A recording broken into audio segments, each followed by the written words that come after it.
कायरा साहब, बड़ा शोर मचा हुआ है, बल्कि मचाया जा रहा है, हुकूमत भी इस पर रिएक्ट कर रही है।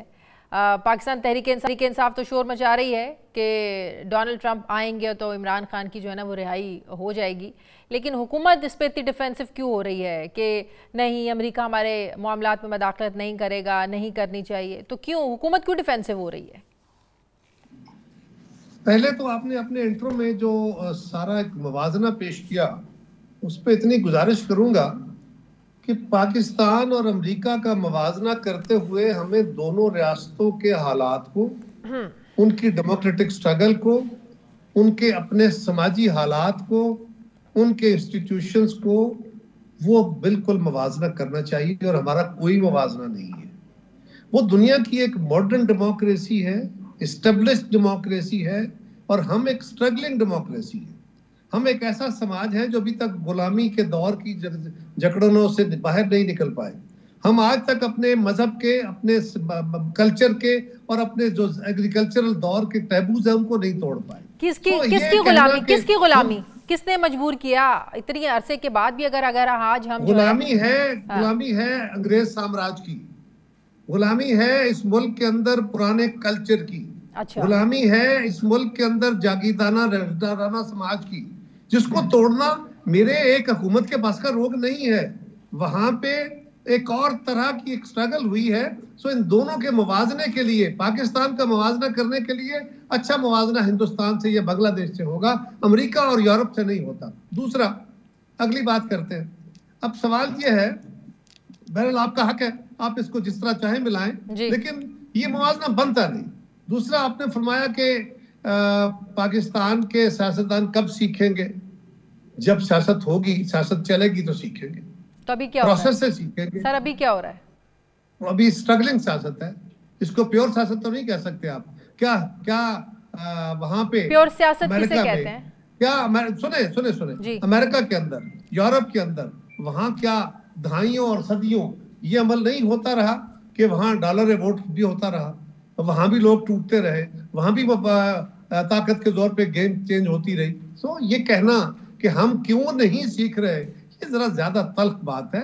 बहरहाल आपका कहने का हक है, मैं आपके हक को नहीं रोक रहा, मैं अपनी राय दे रहा हूँ। लेकिन अब आपके सवाल की तरफ मैं आपके सवाल की तरफ आ जाता हूँ कि 26वीं आईनी तरमीम हमने कोई शौक से नहीं की है, और किसी मुल्क के अंदर अगर 26वीं आईनी तरमीम पे आपको इख्तलाफ है, हुकूमत ने हालात के तहत चीजों को स्टेबलाइज करने के लिए उनके नजर में, उनके अलाइज की नजर में और अपोजिशन की एक जमात की नजर में ये एक तरीका था जिससे हम कोशिश करके चीजों को, सिस्टम को स्टेबलाइज कर सकते हैं। पाकिस्तानी सियासत के, पाकिस्तानी जमहूरियत के रंग में हम उसको स्टेबलाइज कर सकते हैं। ये कोशिश है। आपको इससे इख्तलाफ होगा, पीटीआई को भी होगा, हक है उनका होगा, कोई किसी को इतराज नहीं है, लेकिन मेजॉरिटी ऑफ द पार्लियामेंट ने यह समझा, जिनका ये इस्तेहकाक है कि ये करने से चीजें बेहतर हो जाएंगी। अब लेट्स सी, अल्लाह करे ऐसा हो।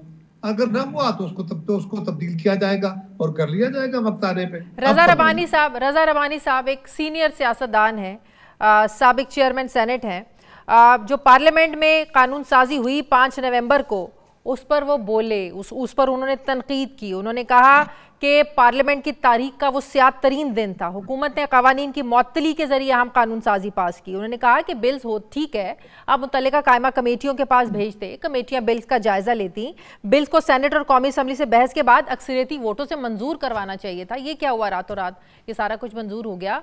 तो आपकी पार्टी के अंदर से तनकीद हो रही है। ये तो बड़ी खूबसूरत बात है, आसान बात है। किसी जमात के अंदर से तनकीद हो तो फिर जो आपकी तनकीद होती है मीडिया की हम पे कि ये तो जी हाथ बांध के गुलाम होते हैं, जो लीडरशिप कहती है ये तो वोट दे देते हैं, ऐसा तो नहीं होता ना। फिर पार्टी के अंदर से तो ये एक जमहूरी बात है। और दूसरी बात यह है कि हमारे मुल्क में ये पहली दफा नहीं हुआ। बाज़ औक़ात ये भी कानून और असूलों के अंदर मौजूद है, असेंबली रूल्स के अंदर मौजूद है। आइन और कानून इस बात की इजाजत देता है कि अगर आप जल्द कानून साजी करना चाहें तो आप रूल सस्पेंड कर सकते हैं। और जब मियां रजा रबानी साहब असेंबली और सेनेट में थे, उस वक्त भी इस तरह की कानून साजी कभी कभी हुई और उसको वोट भी वो करते रहे। लेकिन अब इस तरह एक पार्टी को बिल्कुल खुडे लाइन लगाकर साइड लाइन कर वक्त को देखते वक्त, टाइमिंग की अहमियत को देखते हुए कि कौन सा वक्त अहम है, जजेस की तादाद को इस वक्त बढ़ाना है और उस जज को लेकर आना है जिससे हुकूमत समझती है कि फैसले उनके हक में आएंगे, क्या ये वक्त की ज़रूरत थी कि जजेस की तादाद को इतना बढ़ाया जाता? क्या ये वक्त की जरूरत थी कि एक ऐसे जज को लाया जाता जिसके बारे में जनरल तासर ये है कि वो पीटीआई को सपोर्ट करता है? ये तासुर है ना, फिर हाँ यही तो बात है। मुझे तासर की बात नहीं है, तासर की बात आप कह रहे हैं सर, तो वो कह रहा हूँ, आप भी तासर कह रहे हैं, मैं भी तासर की बात कर रहा हूँ, मैं भी तासर ही कह रहा हूँ। सो सवाल ये है कि ये एक तरफ नहीं जाएगी बात, ये दोनों तरफ चलेगी। सवाल सिर्फ ये है कि जजेस की तादाद बढ़ाई गई, जजेस की तादाद बढ़ानी इसलिए जरूरी थी, अब उसके ऊपर जजेस सारे 34 अपॉइंट तो नहीं हो गए, तादाद इसलिए बढ़ानी थी कि एक बेंच बना है, वो बेंच रेगुलर बेंच के तौर पे काम करेगा, उस पर जजेस ने आना है। इस वक्त आइन के अंदर 26वीं तरमीम मौजूद है, वो आइन है, उसके तहत अब इस मुल्क ने चलना है। आपको अच्छा लगे बुरा लगे, पीटीआई को अच्छा लगे बुरा लगे, मुझे अच्छा लगे बुरा लगे, इस वक्त उस कानून के तहत चलना इस हुकूमत की मजबूरी है। लिहाजा उसके तहत जजेस की तादाद बढ़ानी थी, बढ़ा दी गई, उसके ऊपर क्या एतराज है? और अगर ये है कि मुझे एक बात की हैरानगी भी है कि एक बेंच बना है, उस बेंच के अंदर सारे सुप्रीम कोर्ट के जज हैं जो ऑलरेडी बैठे हुए थे। क्या हो गया? यही जज साहबान पहले, आज से कोई 2 हफ्ते पहले, ये बड़ी आला अदलिया थी, कौन सा ऐसा कानून पास हो गया कि उनके इख्तियारात छिन गए और आज वो बड़े खराब जज हो गए। अगर कुछ डिफरेंस नहीं है तो फिर आईनी बेंच बनाने की जरूरत क्या थी? अगर यही वो सुप्रीम कोर्ट में बैठे थे, बनाने की जरूरत, आईनी बेंच बनाने की जरूरत पीपल्स पार्टी का अपना सोच है, हम किसी से ड्राइव नहीं हो रहे। पीपल्स पार्टी की सोच बीबी शहीद के दौर की है। हम समझते हैं कि इस मुल्क के अंदर आईनी अदालत बननी चाहिए। अभी बेंच बना है, वक्त आया तो इंशाल्लाह अदालत भी बनाएंगे। हम तो ये कह रहे हैं कि आईनी काम निपटाने के लिए एक अलग कोर्ट चले जो फेडरल कोर्ट के तौर पे काम करे, जिसमें सारे सूबों की बराबर नुमाइंदगी हो। इस पे बड़ी बहस हम कर चुके हैं, बड़ी वजाहतें हम दे चुके हैं। दूसरी बात यह है कि उसी अदालत के अंदर से 6 जज साहबान पे, 5 जज साहबान पे मुश्तमिल एक बेंच बना है। आज वो जज साहबान अचानक बुरे हो गए। अगर इस पर वकला तहरीक शुरू हो जाती है, जो वकला इस 26वीं आईनी तरमीम को चैलेंज भी करना चाह रहे हैं, वो सड़कों पर निकलना चाह रहे हैं, तो 2007 की वो वकला तहरीक हम सबको याद है। वकला ने जितनी जद्दोजहद की, क्या फिर उसको संभालना आसान होगा आप लोगों के लिए? वकला की जद्दोजहद में अवाम उनके साथ थे, पार्टियां उनके साथ थी, सिर्फ वकला की जद्दोजहद नहीं थी। उस वकला की जद्दोजहद में अगर पॉलिटिकल पार्टियां साथ ना होती तो ये कामयाबियां इस तरह ना समेटी जाती। लेकिन वो कामयाबी भी क्या हुई थी? उस कामयाबी ने क्या पाकिस्तान के जुडिशियल सिस्टम को इंप्रूव किया था या और बर्बाद किया था? इफ्तिखार चौधरी साहब ने आके क्या अच्छी रवायतें डाली थी और जजेस की बेहतर अपॉइंटमेंट्स हुई थी और पाकिस्तान को एक स्टेबल सिस्टम मिला था जुडिशरी का, या और बर्बादी उतरी थी? दूसरी बात, जजेस का, वकला का अपनी तहरीक चलाना, इख्तलाफ करना उनका हक है, लेकिन आइन के अंदर तरमीम करना, उसमें वकला स्टेक होल्डर एज सच बरादरी के तौर पे नहीं है, कम्युनिटी के तौर पे नहीं है, वो प्रैक्टिशनर्स ऑफ लॉ हैं, वो लॉ मेकर्स नहीं है। लॉ मेक करना जिनका काम है वही बेहतर जानते हैं। किसी को पसंद नहीं है वो लोगों को जाके कायल करे और जब वक्त आए उनको लोग वोट दे दे, वो जो जमात आएगी वो आगे उस कानून को तब्दील कर लेगी। जब नैब था तो तब भी किसी को शायद ये अंदाजा नहीं था कि कल को ये उन्हीं के गले ही पड़ सकता है। पाकिस्तान पीपल्स पार्टी ने भी कभी नहीं सोचा था, नून लीग ने भी कभी नहीं सोचा था। ज्यादा किसी को तजर्बा तो नहीं फिर है। वो यही तो सर बात है सर, यही तो बात है, यही तो आज कहा जा रहा है कि जो कुछ आज हो रहा है ये सबको बारी बारी भुगतना पड़ेगा। देखिए, गुजारिश ये है कि पाकिस्तान पीपल्स पार्टी के खिलाफ तो इस तरह के बनने वाले कवानीन हमेशा इस्तेमाल हुए और दर्जा वो तो में इस्तेमाल हुए, लेकिन सवाल ये है कि हम इन कवानीन को बनाने के हालात के तहत मजबूर होते हैं। अगर पाकिस्तान के अंदर ये कानून इमरान खान के दौर में नहीं चला, क्या टेररिज्म को टैकल करने के लिए दुनिया भर में अमेरिका ने गुआंटानामो ने बे नहीं बनाई? क्या यूरोप के अंदर ऐसे कवानीन नहीं बनाए गए? ये टेम्परेरी आप हालात के उभार के तहत इस वक्त फैसले करते हैं। आज वक्त की जरूरत के तहत फैसले हैं, कल ये फैसले टर्न अराउंड हो जाएंगे। वक्त तो नजरिया जरूरत को देखते हुए सब ये नजरिया जरूरत नहीं है, ये नजरिया जरूरत नहीं है, ये हालात की जरूरत है। नजरिया जरूरत किसी फर्द की जरूरत थी। क्या पाकिस्तान पीपल्स पार्टी भी ये समझती है कि तहरीक इंसाफ जो डोनाल्ड ट्रंप से उम्मीदें लगाई बैठी है, क्या ऐसा कुछ हो सकता है? देखिए, मुझे तो किसी की ख्वाहिशों पे पाबंदी लगाने का हक ही नहीं है। वो जिसको चाहे, वो कल तो कहते थे डोनाल्ड डू जो अमेरिकन था, अमेरिकी हुकूमत उन्होंने हमारी हुकूमत गिराई है। आज डोनाल्ड ट्रंप से उम्मीदें लगाए बैठे हैं कि डोनाल्ड ट्रंप उनकी हुकूमत लेके आएगा, उनको आज़ादी लेके देगा। तो पहली बात यह है कि एक आलमी ताकत है अमेरिका, इसमें कोई शक नहीं है।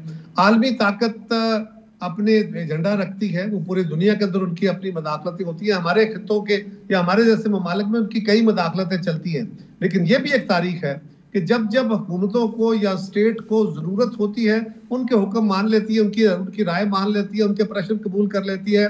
और जब जरूरत नहीं है, हमारे अपने मुफाद में नहीं होता, तो पाकिस्तान की तारीख शायद है। वो चाहते थे अमेरिकन कि पाकिस्तान एटम बम ना बनाए, तो भुट्टो साहब ने शुरू किया। वो चाहते थे कि नवाज शरीफ धमाके ना करें, उन्होंने धमाके किए थे। वो चाहते थे कि दहशतगर्दी के खिलाफ जंग में उनकी मर्जी की सियासत की जाए, जंग की जाए, उनकी मर्जी की नहीं हुई। तो बहुत सारी बातें वो होती हैं। हाँ, अगर पीटीआई, तो आप ये कह रहे हैं कि अगर डोनाल्ड ट्रंप साहब की तरफ से कोई प्रेशर आता भी है या कहा भी जाता है तो हुकूमत नहीं मानेगी? जी, हुकूमत अपने हालात के तहत फैसला करेगी, जो इस मुल्क का कानून है। मैं समझता हूँ हुकूमत नहीं मानेगी। ठीक है, तो क्या आज भी आप लोग पाकिस्तान तहरीक-ए-इंसाफ से बातचीत करने के लिए तैयार है, क्योंकि एक बार फिर से वो सड़कों पर आने के लिए तैयार है? आप एक काम कीजिए, आप मेहरबानी करके उनसे पूछ लीजिए कि वो किसी सियासी जमात से बात करने को तैयार हैं। हम तो दसियों दफा कह चुके, अब क्या करें। अब इस सवाल का जवाब मैं तभी दे सकता हूं अगर वो उस तरफ से ये हो कि हम बात करने को तैयार हैं। वो जिनसे बात करना चाहते हैं, आप उनसे पूछ लें कि वो उनसे बात करना चाहते हैं। और हमसे बात करने का सवाल जो है वो पहले पीटीआई से पूछे कि क्या इस मुल्क की पॉलिटिकल लीडरशिप आप लोग समझते हैं कि बातचीत उधर ज्यादा बेहतर तौर पर हो सकती है, क्योंकि आपके हाथ में कुछ नहीं है, ये हुकूमत उतनी बाइख्तियार नहीं है? क्या आपका ख्याल है कि मैं ये बात कहूंगा? मैं पूछ रही हूँ। क्या ये आपके ख्याल में मैं ये बात कह सकता हूँ? मैं पूछ रही हूँ। आप मुझसे वो सवाल पूछ रही हैं कि मैं अपने मुंह पे थप्पड़ मार लूं? क्या मैं मार लूंगा? तो सवाल ये है कि मैं क्यों कहूं? मैं तो कहता हूं कि फौज के साथ मुज़ाकरात नहीं होने चाहिए, नहीं फौज करेगी मुज़ाकरात। लेकिन आपने सवाल होने नहीं चाहिए या वो करेंगे नहीं? नहीं, सुन लेना, होने नहीं चाहिए या वो करेंगे नहीं? मैं आपका सवाल ले चुका हूं, अब मेरी बारी है। आपने सवाल किया कि क्या मुज़ाकरात आप करने को तैयार हैं? क्या इमरान मुज़ाकरात करने को तैयार है? हम तो दसियों दफा कहते हैं वो भी तैयार हैं। हम तो 2018 से कह रहे हैं, वो भी तैयार हैं। कल अली मोहम्मद खान साहब, कल अली मोहम्मद, कल बता, सुन लेना, आप सुन तो ले, अब सुन तो ले। बस सवाल ये है कि खान साहब से आप ये बयान दिलवा दें, बाकी आप बात सुनेंगी नहीं तो क्या कहूंगी मैं? अब मैं आप कह रहे हैं आप इमरान खान से बयान दिलवा, वही तो बात करने जा रही हूँ कि कल अली मोहम्मद खान साहब मेरे प्रोग्राम में थे, उन्होंने कहा कि उनकी बोला तो सुन लेना। तो इमरान खान साहब ने जेल से निकल कर आकर तो मेरे प्रोग्राम में बैठ के तो नहीं कहना कि कायरा साहब को कह दो कि हाँ मैं बात करने के लिए तैयार हूँ। जाहिर है उनके लोग ही हैं जो बाहर आके बताएंगे ना कि इमरान खान क्या कह रहे हैं, तो वही तो बता रही हूँ, आप सुनने के लिए तैयार ही नहीं है। वो अपने चेयरमैन के जरिए बयान दें, वो बात आप कर रहे हैं, आप सुनने के लिए तैयार ही नहीं। आज तक सियासी कुव्वतों से मुज़ाकरात को हमेशा नेगेट किया है। बड़ी माजरत से आज हमारी गुफ्तगू में थोड़ा लहजे हमारे दोनों के तल्ख हो गए हैं, ये मुनासिब नहीं है। सर आपके हमेशा हो जाते हैं। नहीं, मेरे नहीं हमेशा होते। आपके जब सवाल इस तरह आएंगे तो मुझे इस तरह के, अब आपको सवाल पसंद नहीं आए तो मेरी इसमें कोई आप एक काम करिए, इस प्रोग्राम के बाद आप भी प्रोग्राम देखिए, मैं भी देखता हूँ, मैं तो रोज और मुझे भी अपनी करेक्शन करनी चाहिए और आप भी जरूर कीजिए। सर सवाल करना हमारा हक है, पेशेंस से आप लोगों को सवाल सुनना चाहिए। बिल्कुल, मैं पेशेंस से जवाब सुन रही हूँ, सुनिए, जिस तरह का सवाल होगा, जिस लहजे में होगा, उसी लहजे में जवाब दिया जाएगा। सर आपको अब सवाल पसंद नहीं आएगा, आपका लहजा खराब होगा, इसमें मेरी तो गलती नहीं होगी। तो आपका सवाल का एंगल गलत होगा या उसके अल्फाज गलत होंगे? मैं आपसे पूछ के सवाल नहीं करूंगी, तो मैं भी आपसे पूछ के जवाब नहीं दूंगा। मैंने ऐसा आपके लहजे और आपके एंगलिंग को मैं तो अपनी तरह देखूंगा ना, और उसके जवाब मैं अपने तरीके से दूंगा। सर जिस तरह हमें मैं शादिया आपको कह रहा हूँ, सुनिए, मैं आपको खुद कह रहा हूँ, मैंने कहा है कि हमारे लहजे मुनासिब नहीं है। मैंने कभी इस तरह बातें नहीं की।